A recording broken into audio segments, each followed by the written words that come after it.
যেই দিন রান্না থাকে সেই দিন একটু প্যারার মধ্যেই থাকা লাগে। দেখা যাচ্ছে যে সকালে নাস্তার পরে সব গুছিয়ে ঠুছিয়ে নিতে রান্না করতে একটু ঝামেলা হয়ে যায়। তো আজকে হচ্ছে সেই দিনটাই আমার মোটামুটি সব রান্নাই শেষ। তো আজকে হচ্ছে সব রান্না করতে লাগবে। আসসালামু আলাইকুম, ওয়েলকাম টু অ্যানাদার ব্লগ। আশা করছি সবাই ভালো আছেন। নতুন একটি ডেইলি ব্লগে আপনাদের স্বাগতম জানাচ্ছি।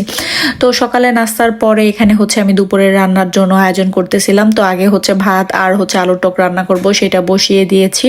দেন হচ্ছে আরেকটা প্যানের মধ্যে পরিমাণ মতো তেল দিয়ে পেঁয়াজ কেটে নিয়েছি। দেখলাম যে তেলটা শেষ হয়ে গিয়েছে, তো আরেকটা তেলের বোতল হচ্ছে আমি নামিয়ে নিলাম। আর ভাজি করব, ভাজির জন্য হচ্ছে পেঁয়াজ আর কাঁচামরিচ একটু বাদামি কালার করে নিলাম। দেন হচ্ছে এর মধ্যে আমি মিক্স সবজি দিয়ে দিলাম। তো এই সবজিগুলি হচ্ছে আমি গতকালকে রাতে হচ্ছে কেটে ঢিপে রেখে দিয়েছিলাম। তো নর্মালেও রাখতে পারতাম, মনে হলো যে আলুটা যদি কালো হয়ে যায়, তো এর জন্য হচ্ছে ঢিপে রেখে দিয়েছিলাম ডিপ ফ্রিজে। তো এখন হচ্ছে এটা দিয়ে দিলাম।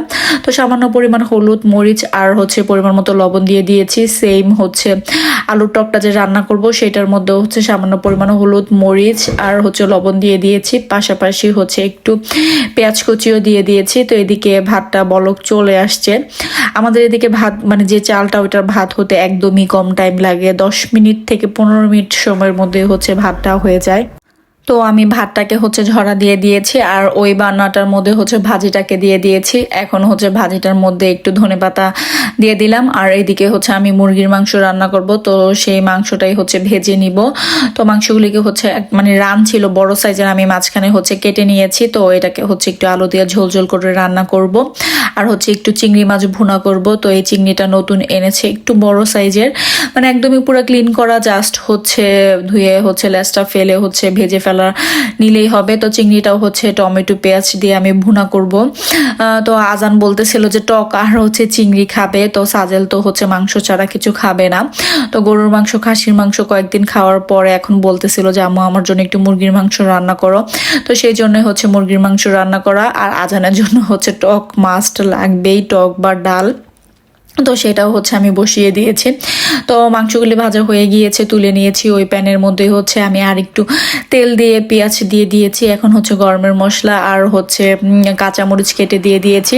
এখন একটু বাদামি কালার হয়ে গিয়েছে। এখন হচ্ছে এর মধ্যে আমি যা যা মশলা দেবো সেগুলি দিয়ে দিচ্ছিলাম। প্রথমে একটু আদা রসুন পেস্ট দিয়ে একটু হচ্ছে পানি দিয়ে দিলাম। তারপরে হচ্ছে লবণ দিয়ে দিব, এখানে হলুদের গুঁড়া, মরিচের গুঁড়া, তারপর ধনিয়া গুঁড়া, কাঁচা জিরা গুঁড়া আর হচ্ছে গরমের মশলা গুঁড়া দিয়ে তারপরে হচ্ছে এটাকে ভালো করে আমি কষিয়ে নিব। তো মরিচের মানে গুঁড়াটা একদমই কম দিয়েছি। তো বেশ কিছুদিন যাবত হচ্ছে সাজেল একটা না হচ্ছে রাতে বমি করতেছিল, হয়তো খাবারের ঝালের পরিমাণটা বেশি হয়ে যাচ্ছে কিনা। তো এর জন্য আমি কাঁচা মরিচের ঝালটা দিয়েছি আর হচ্ছে মানে শুকনো মরিচটা একটু কম দিয়েছি। তো একটু কষিয়ে নেওয়ার পরে এর মধ্যে হচ্ছে আমি কয়েকটা টমেটো কেটে দিয়ে দিয়েছিলাম। এখন হচ্ছে ভেজে রাখা মাংসগুলি দিয়ে দিব। তো পাশের বার্নারে হচ্ছে আমি টকটাকে হচ্ছে বাগার করে নিব। এখানে রসুন, পেঁয়াজ আর হচ্ছে সরিষা দিয়ে দিয়েছি। আর ওইদিকে হচ্ছে যে টকটা রান্না করব সেটার মধ্যে তেঁতুল টক হিসাবে দিয়ে দিয়েছিলাম আর হচ্ছে শুকনা মরিচ দিয়ে দিয়েছি। এখন হচ্ছে একটু ভাজা করে এটাকে বাগার করে নিব। দেন হচ্ছে এটাকে আমি আধা ভাঙা করে ব্লেন্ড করে দিয়ে আরেকটু জাল করে নিব। তো টকটা আমার হয়ে গিয়েছে, নামিয়ে নিয়েছি। তো চিংড়ি মাছগুলিকেও আমি হচ্ছে মেখে নিচ্ছিলাম। এখন হচ্ছে চিংড়ি মাছগুলিকে আমি ভেজে নিব। তো চিংড়ি মাছটাকে ভাজার আগে হচ্ছে আমি তেল গরম দিয়ে দিয়েছি। আর ওইদিকে হচ্ছে মাংসটাও কষানো হয়ে গিয়েছে। তো ওটার মধ্যে হচ্ছে আমি পানি দিয়ে দিয়েছিলাম আর কয়েকটা আলু দিয়ে দিয়েছিলাম, কারণ সাজেল আর আজান দুজনেই হচ্ছে আলুটা খুব পছন্দ করে। তো চিংড়ি মাছগুলি আমার ভাজা হয়ে গিয়েছে। এখন হচ্ছে একটা প্যানের মধ্যে পরিমাণ মতো তেল দিয়ে পেঁয়াজটাকে একটু বাদামি কালার করে নিব। দেন হচ্ছে এর মধ্যে যা যা মশলা দেওয়ার তা দিয়ে দিব। 1 চামচের মতো আদা রসুন পেস্ট, 1/2 চামচ ধনিয়া গুঁড়া, 1/2 চামচ জিরা গুঁড়া, 1/2 চামচ হচ্ছে লবণ আর 1/2 চামচ করে হলুদ মরিচের গুঁড়া দিয়ে একটু পানি দিয়ে মশলাটাকে হচ্ছে ভালো করে কষিয়ে নিব। তো চিংড়ি মাছটা খেতে আমার কাছে বেশ ভালোই লাগে। সাজেলের বাবার হচ্ছে সামুদ্রিক মাছটা খাওয়া নিষেধ, তো খায় হয়তো দেখা যাবে যে 2-1 পিস হয়তো খাবে না। তো যাই হোক, তো এইদিকে হচ্ছে আমি কয়েকটা টমেটো কেটে দিয়ে দিয়েছি চিংড়ি মাছের জন্য। আর ওইদিকে হচ্ছে মাংসের মধ্যে আমি জিরা ফাঁকি দিয়ে দিয়েছি। তো এখন হচ্ছে মশলাটাকে ভালো করে কষিয়ে নিব। তো যখন দেখা যাবে যে একটু তেল বেরিয়ে গিয়েছে, তখন এর সাথে হচ্ছে চিংড়ি মাছগুলিকে দিয়ে আর একটু ভালো করে হচ্ছে এটাকে আমি কষিয়ে নিব। আর এত গরম পড়েছে আমাদের এইদিকে, এত গরম পড়েছে, মানে মারাত্মক গরম। রান্নাঘরে থাকলে দেখা যাচ্ছে যে অনবরত ঘামতেই হয়, আর গরমে সহ্য করা যায় না, এরকম একটা অবস্থা। তো ভালো করে কষানো হয়ে গিয়েছে চিংড়ি মাছটা। এর মধ্যে হচ্ছে আমি এখন পরিমাণ মতো পানি দিয়ে দিয়েছি।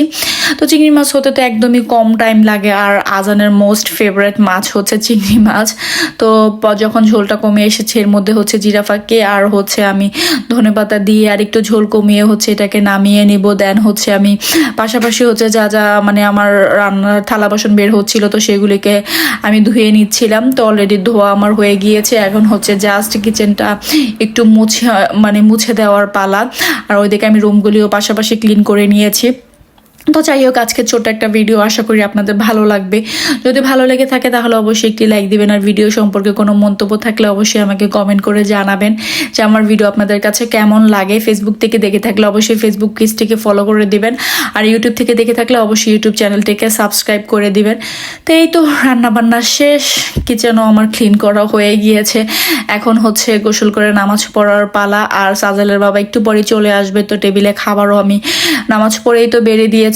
তো গতকালকের একটু খাসির মাংস ছিল, সেটাও গরম করে নিয়েছি, ভাত, তারপরে চিংড়ি মাছ, মুরগির মাংস, খাসির মাংস। আজকে এই পর্যন্তই, আল্লাহ হাফেজ।